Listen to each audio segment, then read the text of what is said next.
Welcome to the stream, everybody.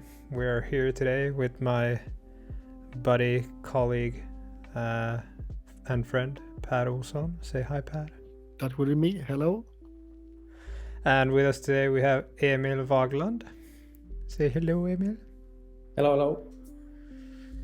So we took Emil in here because we wanted to chat with him because he is a bug bounty program manager for fin.no. He's the Viking King. Of bug And bounties. he works in Norway and he speaks Norwegian. And he's a pretty cool guy, so we wanted to talk to him. He just released a pretty good blog post as well, so we could also talk about that a little bit. But maybe you should introduce yourself, Emil. Yeah, so I'm Emil. I work for a Norwegian company called fin.no, which is a marketplace site or a classified site. It's pretty big, but it's basically just one big web asset. And I work there as a IT security manager. So I'm basically the one-man security team. I do everything from running the bug bounty program to helping software engineers fix flaws and also everything security related. Yeah, that's basically what I do. How large is your IT or security organization? How many security engineers do you have under you? We have 0 security engineers. We have and we have 170 software engineers, but they are like maybe 15 to 20 operational people or people doing the infrastructure, and then the rest are building the fin.no platform or the products basically. But we also we are owned by our mother company called Schibsted, and they have a security team that helps us a bit. But they are also pretty small. They are like 3 security engineers. So we are very few, but we try to get stuff done. And one way is by doing the bug bounty stuff, because it's very effective for us to get help from outside in that manner. Yeah, crowdsourcing it. Yeah, basically. That's great. So how did you find out about bug bounties, and how did you get into bug bounties? I'm not sure, because I've also been into security stuff and following new things on Twitter and whatnot. So it's been, I think, for maybe 10 years now or something, when I first started at the big companies. And when I started working for a larger company myself, I thought it would be cool to do the same thing because everybody else is doing it. Why not try it out? It must be something good with it, right? So yeah, that was the reason we wanted to test it, and because it's cool. It's a nice way to work with security testing instead of getting the regular PDF reports from whatever consultants. Yeah, and as you mentioned, all of the big companies, Google, Microsoft, Tesla, they're all doing it. So yeah. So it's basically just one of the tools you have in your arsenal as a security organization to improve, I guess. So when exactly did you start with doing the bug program? bounties? Yeah. So the program started last September, 10th of September, I think. So we've been for 1 year-ish now. And I think we have invited 100 hackers since last week. So it's not a major program, but it's okay for us. We get reports usually every week or something. So it's manageable for one person, and I get to distribute the work to the rest of the engineers that fixes the problems, of course. So how was the first week? Were you exciting, waiting, is there going to be 0 or 200? Yeah. That was pretty exciting because I didn't know what to expect, because you read about so many things that you will get a ton of reports and stuff like that, but we didn't get that many the first week. We got maybe 10 to 15 the first couple of weeks, and some were high and some were medium severity. So there was some interesting stuff and some just small fixes. So yeah. But if I understood you correct, you have one service, but there's several smaller modules or something like that. Yeah, so basically it's basically just one big website, and the website it's built of like 800 microservices. Like there is so many stuff behind.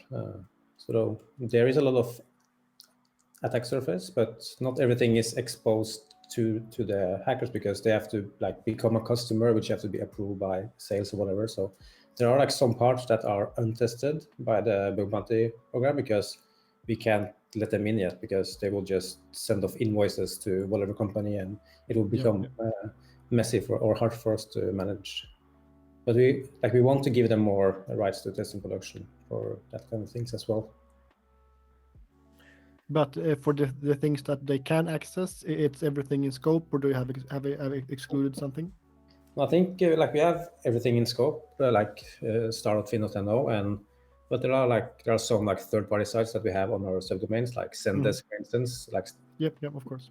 Things like that are of course excluded, but I think most of it is included. Like everything we have built ourselves is included by default. And if somebody finds something that belongs to us that we should fix, we would include it in the scope. So we are very permissive in including stuff, I guess. Yeah, if you go a little bit back before you got started, I remember, I think we talked before you started your program, right? Yeah, I think I sent you some messages on Twitter asking about HackerOne and what you thought about them and stuff.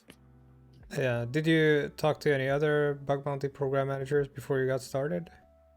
Not really. No, I don't think so. So it was basically just reading everything online because people publish blog posts like I did basically, and just getting all the information from talks at conferences and stuff like that. Right. But it's good to get some hands-on information from people that have been using the same platform, and it helps. Yeah. And I guess, have you done that to others now then, since you've been onboarded to Bug Bounty? Have you sort of talked to any other people who aspire to have a Bug Bounty program? I can't think of anybody, but like in Norway, there are not that many companies that like are ready for Bug Bounty, I think. So they are either too small, so they don't have like the budgets to go all in on it. They would rather like do one pen test a year, for instance, or like one every other year because they don't have that big scope or the big budget for it, right? But when I have the chance to, I of course push do the Bug Bounty agenda because I think it's cool, right? Yeah. So you wrote this blog post recently that got quite a lot of attention, at least from people that I saw retweeted it and things like that. Maybe we can talk about that one a little bit later, but do you plan also on like making a follow-up? So you recently started the bug bounty program for 1 year, but do you plan on releasing more data and learnings? I know at least for our side, you got our data from Joachim, but I would really like if we can talk, Joachim, with our team and see if we can release that data actually publicly and some more data, because we do have a data analysis team. Yeah. So I would like to do more of that. So just I've been using the HackerOne API a lot to just get the data in and try to massage it and try to find, okay, what kind of cool graphs can I draw from this? So there are a lot of things, and you can compare it to the different types of programs and like how much are you paying for these kinds of vulnerabilities, how common are they, and I think there's a lot of cool data that you can compare. And HackerOne, they could like they do their big report right every year. Yeah, it's really good. I read it every year. Yeah, but like I would like to do the same report, but like more detailed, right? So. But then I guess we need to gather data from several different programs to get some value out of it, because to try to draw some conclusions. Yeah, I've actually shared a lot of times our statistics on Twitter, like the main stats that you can just basically print screen. Yeah. And people really enjoy seeing like statistics because it's kind of behind the scenes. I mean, hackers don't see all the statistics that we see, so I think it's also valuable for people to just see those statistics as well. So I've been posting that frequently ever since I started, pretty much. Yeah, that's a good thing. But in addition to that, yeah, I think we could also share more of that data, like what's the most typical vulnerabilities and stuff like that. Yeah. Yeah, we have like other tools like static analysis tools, software composition and analysis tools. Most of that data can be anonymized and released. Yeah, for sure. And it's cool to compare, like, okay, where are you finding the most vulnerabilities? Like, from what source? Is it like the internal security team? Is it from HackerOne, who has the highest severity? And what type of bug are you finding? So that can be used to measure how effective the different parts are, and basically how much high impact bugs do you get for that kind of money. Yeah. Yeah, and of course, if you want like a neutral part, you can always donate the data to, for example, OWASP. Yeah. I guess they are collecting some for the top 10 or the next top 10 thing. Yeah. I was wondering, because you're part of the bug bounty community and you're a program manager, I was wondering, you kind of need to do some things before you onboard to a bug bounty program. So what did you have in place before starting bug bounty? Did you have source code reviews, or a source code scanning tool? What kind of other tools did you use before the program started, and how has that evolved after you started, and has it evolved? Yeah, so we used to do this pen test from time to time, basically. And when I started in the company in 2019, we did more of them, like in the spring, just to check, okay, what can I find, basically. But we also had, of course, we're running Detectify, which scans every day just to find the low-hanging fruits and stuff like that. But we don't really have like a big source code review of like all the apps and everything like that before starting. So, but because after we did the last pen test, I just thought, okay, we should just go ahead and launch a bug bounty program, because if there are things, they will find it, and that's good, right? So that was basically it. And we haven't really done anything more on like source code review or like static analysis or anything like that after either. But like we want to do something like cold QL or something, but that's in the budget for next year or something. So yeah, we'll see. But right now it's only Detectify every day, and then HackerOne, basically. That's pretty interesting, because our approach is a bit different. So we kind of require teams to have source code scanning, more or less. But what kind of scanning are you talking about then? So we use Clarity as a tool to scan the source code. Yeah. And of course, we have some teams that cannot use it, because we have, like, if you think about all the programming languages in the world, we have pretty much all of them. SonarQube or other tools. Yeah. But basically we basically to get like the low-hanging fruits. Yeah. But we basically require them to have them all fixed before we onboard, so we don't pay for stuff that we know. Yeah. But of course, it's a bit different, because we do have the budget to have these tools available to all teams in Visma. So it's, of course, the kind of the starting point is a bit different, but it's pretty interesting, kind of that essentially all you did was have Detectify and a bunch of pen tests, I guess you could say. Yeah. Because like we knew that there would be bugs that has been in production for years, like, and we still have those, right? So it's better to just launch a program and then just find them faster. That was basically the goal. And I don't think we would like to roll out some good static code analysis stuff would take a lot of time and resources, and you will have to get the software engineers to use it actively for things to be fixed, because I can't control thousands of repos, right? That's too much. So we have to get tools that would actually help them to find and fix flaws, not just alert fatigue kind of tools. Yeah. Right? So yeah. So when it comes to the triage, are you doing one of the triage of the findings from the hackers and then feed them back to the teams or the appropriate team or developer? Yeah. So in the beginning, like the first year we had like a managed HackerOne program, but Yep.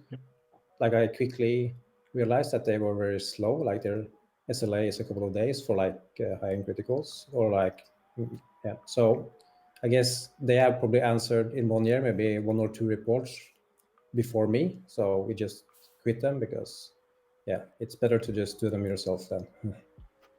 So it's basically just me, and when I'm away, I got people who can do it for me. And we don't get that many reports, so it's very manageable. Like sometimes we get like maybe 10 reports in one weekend. That sucks, but of course the hackers have to hack. But it's better when like the reports come in the weekdays, because then it's like very easy to triage. It just Yeah, that's actually funny. We had in our security program, we earlier had a way of we basically asked our teams to come up with risks to their software or their application, and the most common risk they had was that hackers are going to hack us, and that kind of reminded me of that one. But I had another question related to the amount of findings you've had in 1 year compared to what you've had, for example, the year before. Do you have that data? Like, have you looked at that data? Yeah, so I looked at the reports from like the years until 2015, and like from the 2 pen tests each year, it was usually like between 10 and 20 valid findings per year that we fix basically. So yeah, so that's, and now we have like 10 times as much, like from 20 to 200 basically. So there's like one magnitude larger. And the funny thing that is not because the software engineers are making more mistakes now. It's because we are finding the flaws. More eyes. Yeah, more eyes. So yeah. So you've been running this for a year. Have you seen any changes now with the COVID? Like, have you seen more hackers engaging on HackerOne or fewer? No, not really. Like, I think it's been really quiet the last couple of months in our development program. Like, okay, has been quiet, but maybe I'm just used to it now. Like, I don't know. Yep. So I haven't really known anything about that. Do you have any plans on like hacker engagement, on maybe having some campaigns to try and get them to hack you more or something like that? Yes. So like my guess is that if they get more access to more parts of the Fin platform or whatever, like the admin interfaces, they will probably find more bugs because they are basically untested, right? So one of the ideas is to basically somehow manage to give them access through like a test environment or maybe in prod, but then we have to code something around it to make sure that it doesn't interfere with like the real business stuff.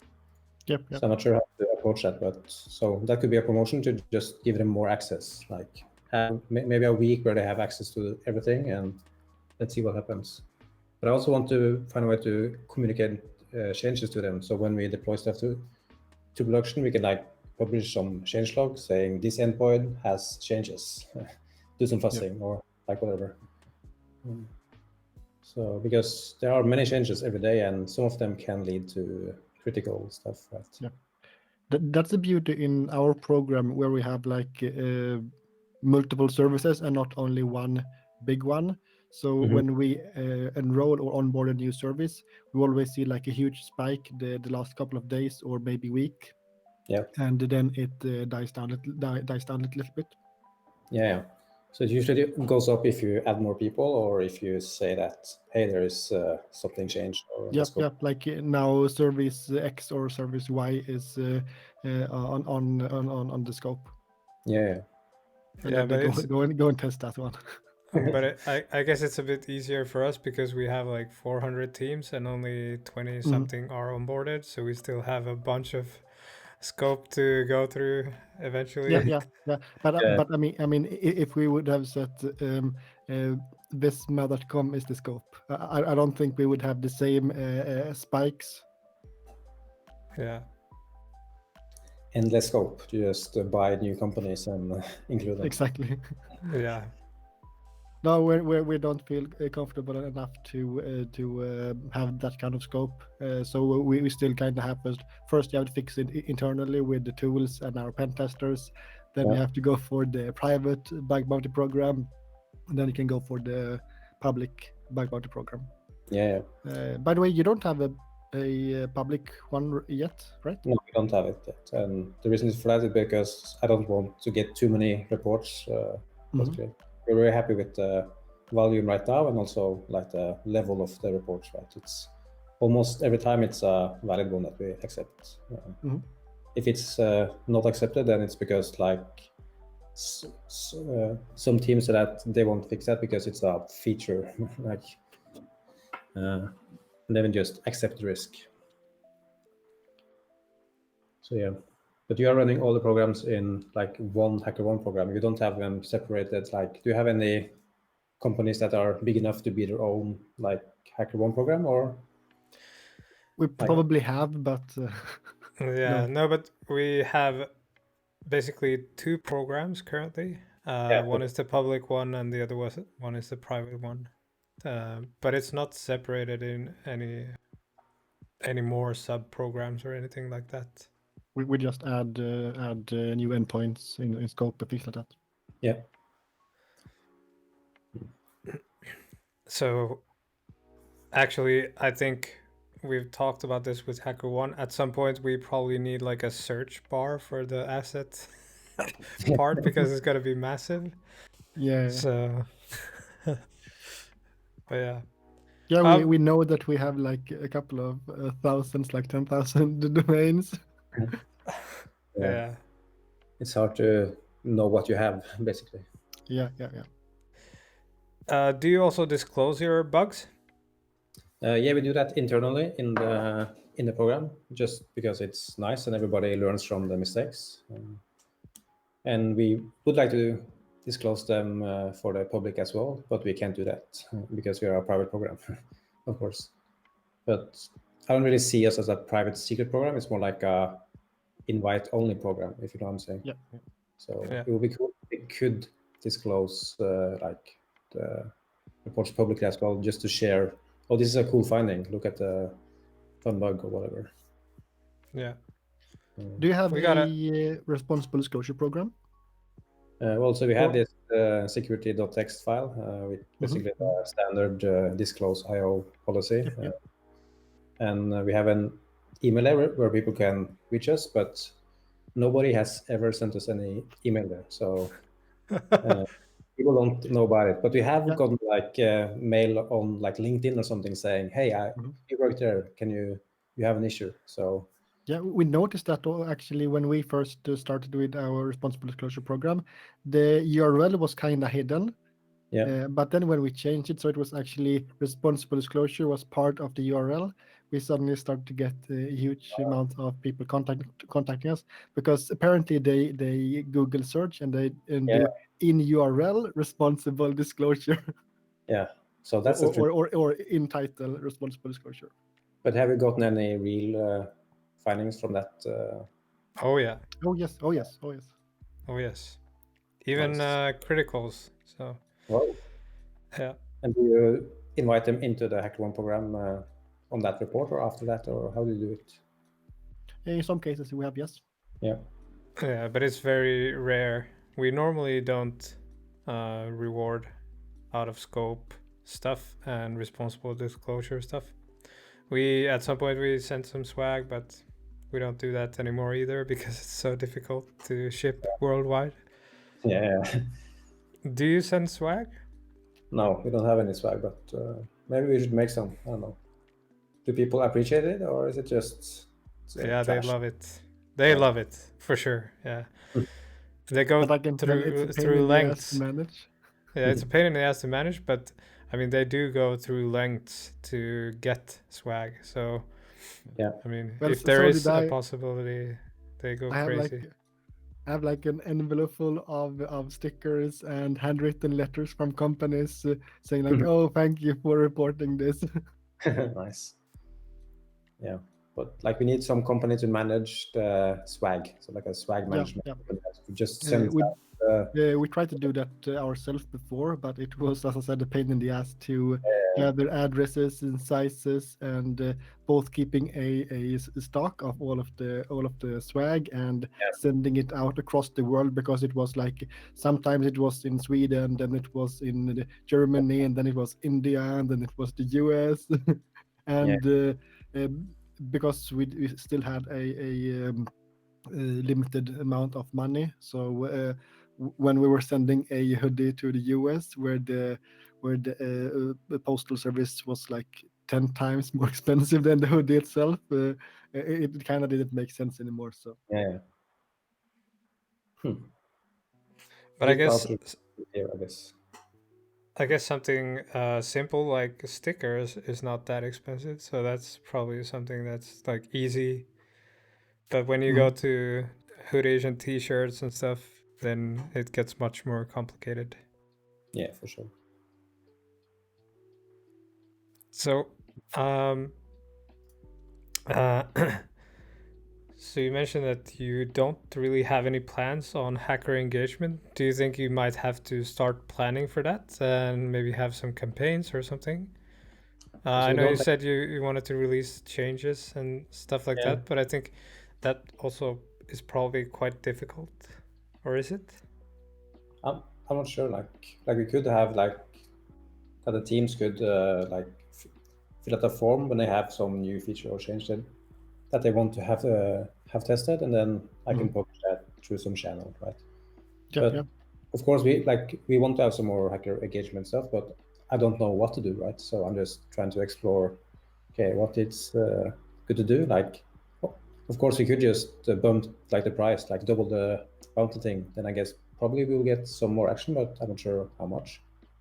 Do you have any suggestions for how to engage more without like tripling the bounty sum? Well, I mean, there's multiple ways, of course, that you can do it. And I guess one of the things that you've also been doing is that you've been talking to some of the guys, some of the hackers. So you've been communicating with them on Twitter or something, maybe? Yeah. That, of course, helps. And yeah, basically just letting them know, for example, in advance, like a day in advance or something, that something new is coming up. You kind of prepare them mentally to hack you and stuff like that. But I don't think, in addition to that you can do too much with regards to hacker engagement, except just being open and transparent. Sometimes, actually, if you disclose certain bugs, you might get a surge as well. So, of course, disclosing bugs is also good. But yeah, I think what you mentioned there, Joachim, to basically befriend the hackers, so they will exclusively only test on your platform, because many of them, like, they do 5 minutes here, 5 minutes there, 5 minutes there, and then they move on. But if you can befriend them and they really like your program, because I see we have, at least in our program, we have a few regulars that we always see keeps on reporting. Well, they are not exclusively on our program, but I can see for sure that they are spending a considerable amount of time on our assets, because they like the program, they like our triage team, they like the bounties and things like that, and they have kind of started to understand how our platform works. And I guess it would be the same in your case. If you understand the fin.no platform, you will probably find more than if you just start fresh. Yeah, of course. Yeah, but that's one thing that we did. Like, I try to do is to be nice all the time, and also answer fast, so they get because usually I guess some of the programs are slow in answering anything. So when they get a response in like hours or even a day, they are happy. Like, so that helps. And that's like small things you can do to just improve everything in the program, I guess. Yeah, speed is definitely the key. So answering quick is really good. It's actually a good way to also increase engagement, because they appreciate the speed. You know, yeah. They don't want like waiting. Do you also pay on triage then when you validated a vulnerability, do you pay on triage? Yeah, basically, like it depends. Like if it's a new one, like I will have to like do an impact assessment and figure out what we should pay. But if it's, let's say, vulnerability that we had many times before, like XSS, we will just pay the standard amount like very quickly. But you don't wait until it's actually fixed. No. Like we never No, wait same. until it's fixed because Yes, same I here, have because no otherwise they would guarantee when it's fixed. So it's better to just shoot at the money when you know the impact, Yeah. basically, or the severity. Yeah, we do the same. Yeah. We have a question in the chat. Do you experience that management is skeptical of parts of bug bounty, like difficult to budget, fear of disclosures, etc.? Not really. Like I haven't had any pushback from management on any of this because they're just happy with the result that we are doing, like this new effective way of finding many flaws. And now they realize that we have had many flaws in productions for a long time, right? Because we have been doing like not too much testing. And budget-wise, there's been no pushback there either. So when I need money, I just get more money. So so far so good. But of course, it is hard to budget. You don't know if there's going to be 100 or 1,000. So that, of course, is very hard to budget for. Yeah, that's true. But like if you go over budget on your bug bounty program, you can always just pause it to not approach, right? Do you still do the external pen test that you did before, or have you replaced, or do you see bug bounty only as a complement? I guess the scope is kind of different. With the pen test, you can say we want this and this tested, and you know it has been tested, while in bug bounty you don't. Yeah, so yeah, that's exactly. So last fall we extended the scope to like our mobile apps and mobile APIs and stuff, and then we ordered like one pen test of all of that stuff to see if they found anything. And they didn't. Like they found maybe one pretty good one, like very high one, and the rest was just like medium informational stuff. But after that, I just realized, well, there's no point in paying that much money for like one high finding, basically. But I guess we would probably do some pen tests sometime to just get more like the pen test feeling, right? To have like a guarantee that somebody has checked all those things for that particular scope. But that's a pretty good argument. Instead of having 5 pen tests, because they are quite expensive, maybe you only need like 3, and the rest of the money you can have for bug bounty. And the beauty of bug bounty is that you actually only pay for findings. So many researchers or hackers have actually been working for free, but they have not found anything. Yeah.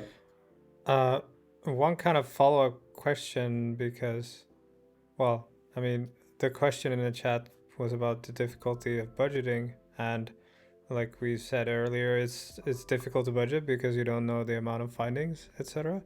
But how did you manage to, when you started, how did you manage to convince your management that this is a good idea, and how did you sort of convince them of an initial budget? I don't really recall like what my arguments were, but like it wasn't. I recall Joachim's. But it wasn't that hard really, because they are like very open to trying new things, baby. I think so. Yeah, it wasn't that hard. Do you remember your initial presentation, Joachim? Please tell me. I think it was something along the way. I want to try this crazy thing, invite hackers and they can hack. and our manager said, "Oh yes, go for it." Well, yeah, almost like that. Yeah.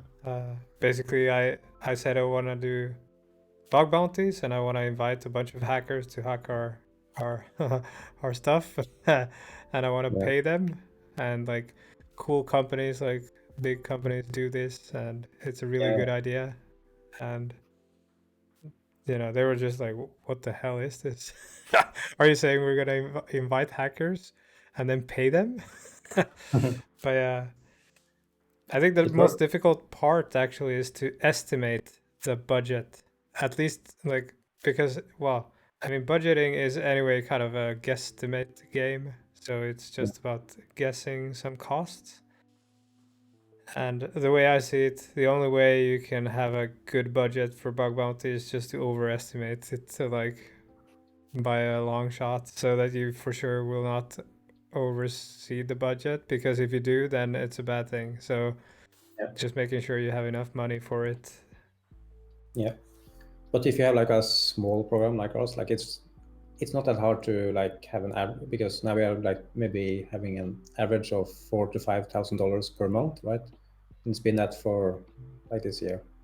And if we need more reports, we just invite more hackers, right? But it's still only 4,000 to 5,000 a month, like basically, or around that. Some months have been higher, of course, but like the average is around there somewhere.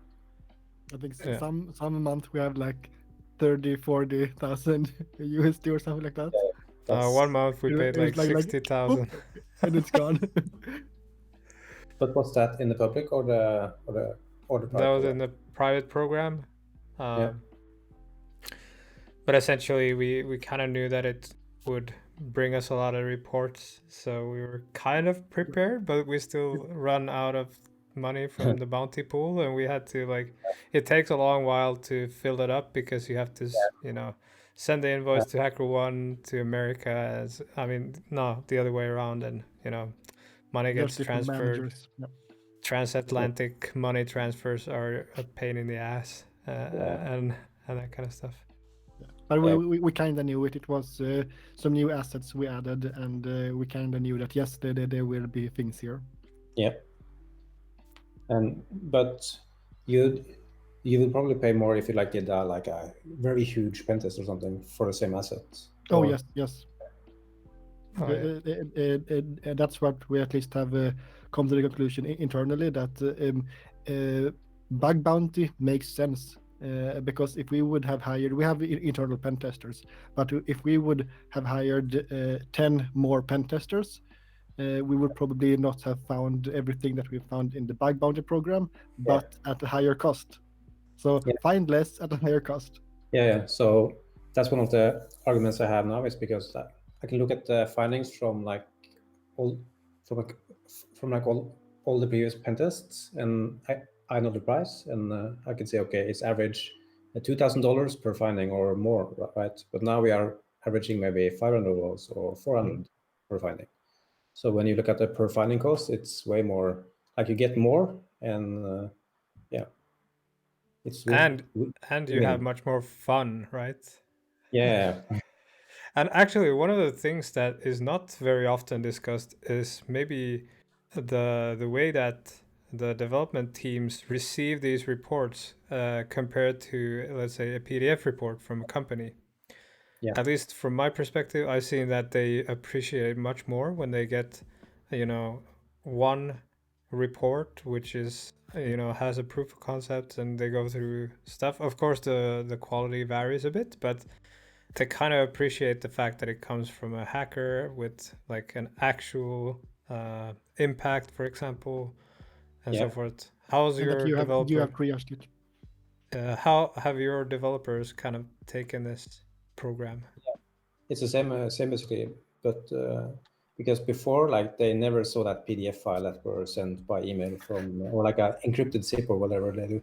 So now they can follow the reports, because we have single sign-on on HackerOne, so all the people in the tech organization can see the reports and follow the emails when they come in and stuff. And many of the software engineers think that it's very fun to watch or to just look at the reports.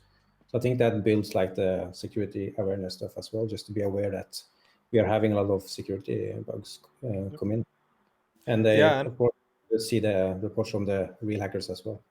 Yeah. And do they also feel like, well, to me, this also kind of builds the culture in the development teams. But do they also, have they told you something like to me, some of them told me like they feel like when they plan new stuff, they're like, okay, we're planning this, but now we have like 150 hackers. We got to make sure that we don't mess up. You know, it's like they become more careful when they design new stuff. Have you had that experience as well? Not the same experience, but I guess people are more aware that people will probably find stuff. Yeah, for sure. We also recently started with, or at least one of our persons in our product security team, they have started this bounty of the week or a bug of the week. So basically, for all of the reports that I've received for the last week, they see what is the most interesting one, or if there's no interesting one, they can always go back in history and try to find an interesting bug and make like a short write-up of it and post it in Slack to our security engineers. Yeah. So even though many of them have access to the HackerOne report, they don't want to sift through like 100 reports. So our team basically selects one and give a little more insight about it. Yeah, that's cool. I used to do that, or I did maybe once or twice on like just sending out a message to the hackers on HackerOne saying, "Congrats to that hacker, he got bug of the month," because it was a cool, cool finding. So, Yeah.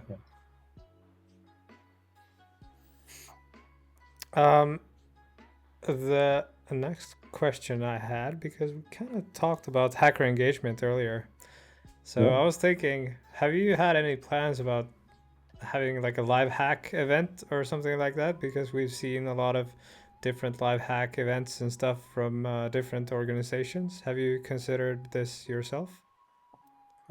Not yet, I think, but like I think it would have a pretty high cost to have like a real HackerOne live hacker event, or do you think about just hosting your own? Well, I mean, either way. Yeah, Well, it would definitely be cool, but I guess in these days it's probably a bit hard to do it like live. Yeah. So, but all of course could work. It would be fun, but are you planning that? We were supposed to, but as you know, you cannot travel anymore. But otherwise, we were supposed to like fly in a few hackers that's a part of the program already. Yeah, that's cool. we were actually supposed to have one this fall and fly everyone into our Oslo office and have a hack day, but Corona came and flushed everything away. Yeah. But you have had a smaller hack day, Joachim, with I think it was like some of the Detectify guys, and it was like Sweden versus Finland. Yeah. Like Frans Rosén and the guys. Yeah.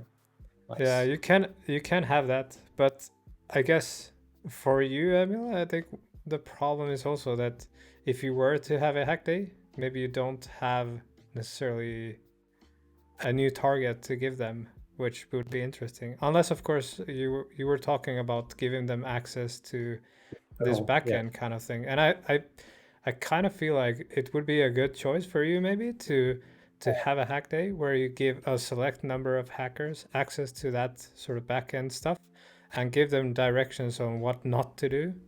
Because I mean they follow directions pretty well, so you could probably do that. Yeah, that sounds like a great idea to like have like a one-off event for like that part of the scope that is now basically out of scope because they can't reach it. So, We also have a question in the chat. Do you invoice the teams internally for the bounties, or do you carry all costs on your budget? No, I'll just pay it myself from my salary. It's no problem. No, yeah. So it's basically just the company pays it, but I have like I export all the data to Kibana and stuff, so I know which teams that cost the most in terms of bounties. So my plan is to like make a dashboard per team so they can follow their own. Okay, how many vulnerabilities have I fixed? What's the time to fix? What's the like average price and stuff like that? So just to get more visibility.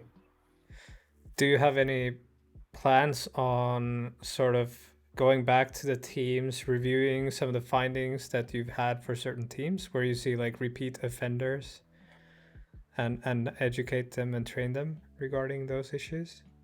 Yeah, so we are basically building some sort of secure code training internally based on the findings from the HackerOne program. So we are just taking the fixes from that and putting like, so we have the flawed version of the application which they can exploit, and then they go and fix it basically, or they can see the typical flaw. And we have a lot of repeatable mistakes basically. They just copy and paste the code, so it's very easy to do the same flaw. Do you have you noticed that it's a certain team that is like responsible for a lot of, or is it pretty evenly spread on It's pretty average? even spread, but like there are some team that has inherited very old legacy applications, and they of course have a lot of old stuff like before, like 10-year-old applications. They usually don't have the best tech stack. So yeah. So you mentioned that you take the cost centrally. Yep. But what about the rest of the Schibsted group? Do you know if there's other companies that also does the similar, like Bug Bounty, or are you the only one that you know? Actually, I think it was on one of the OWASP conferences. I met one guy from Schibsted. I don't remember his name. What did he look like? I don't remember, but I just know he was from Schibsted, and I talked with him and Frank Rosén. Okay, yeah, it was probably Ståle, maybe. Maybe I don't know. It was at least in Belfast. Okay. Yes. Yeah, I know that Ståle was there at least, and he works for Yeah, Schibsted. He has a problem. Yeah, but the plan is, like, I think that Schibsted want to also launch a bug bounty program for like the Schibsted group, at least like the central teams that do the common things, and also I guess they would like to push it to include more companies. Like we have Blockhead in Sweden, for instance, Tori and Oikote now in Finland. So there are many targets out there that probably should be a part of some scope in some program. Yep. So you were essentially kind of like the POC for your owners. Yeah, and they are happy with the results so far. So they are eager to launch it, but of course we need more people to handle it, and also budget and money and whatever. Yeah. Do you have plans for that yourself? Like, are you gonna run it all? I'm not sure now. I don't think so, because I'm working in like a sub company, right, of the bigger company, and there's a lot of cross company politics and whatnot. Like, yeah, currently, but who knows? Maybe they're like, okay, but he's done it, so maybe he should take it. Yeah, maybe. We'll see what happens. I'm just like thinking of your career, man. Guidance. So we haven't talked too much about you. So how did you start in security, and are you doing bug bounty yourself? I'm not doing like hunting for bugs myself, but I would like to have time to do it. But basically, been interested in security since I started with computers, and always been like a security guy, and did like a education in computer science, information security stuff, and worked as a software engineer for many years before I ventured more into security stuff. So I like this engineer background, but also always the security guy kind of hat on me. Yep. I had the same. I was also starting from a developer.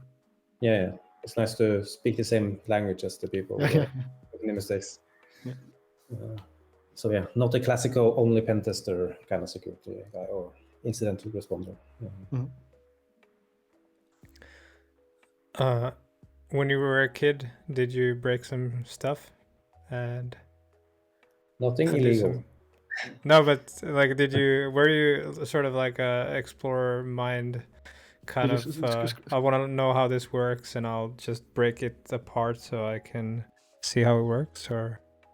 Yeah, a little bit. Like not that much breaking, but I was always trying to investigate how stuff works and how I can build stuff myself. Like how do I make a website or whatever, right? So that's where it all started. Making a website for my skater club or whatever. For your what? Skating club, like. Do you mean like ice skating or? No, Tony Hawk. Tony Hawk. Rollerblades, like the real hackers in the movie. They do rollerblades, right? So. Okay, so, rollerblades. Yeah. So you didn't have half pipes and stuff, but you were rollerblading somewhere. Yeah, but you can do rollerblades in half pipes as well. But yeah. Well, I guess being Norwegian, it's not that far away from skiing, so. Yeah, of course. It's very natural. Yeah. Yeah. anything? Do you sort of have some sort of childhood memories of you doing something related to hacking, even though you maybe didn't know it at that time? No, I can't think of anything. But childhood hacking memories. You were No, more not sure. like creating stuff and coding. So, yeah. Then you're a bit different from, for example, me. Really breaker. Yeah. Breaker. So what did you break?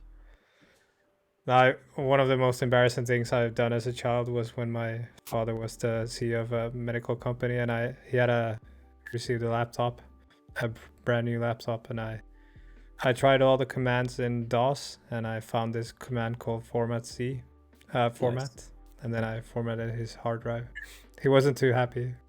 Oh. I just wanted to see how it worked, like all the Yeah. commands, what they do. And how Not old a were good- you at that time? Not a good idea.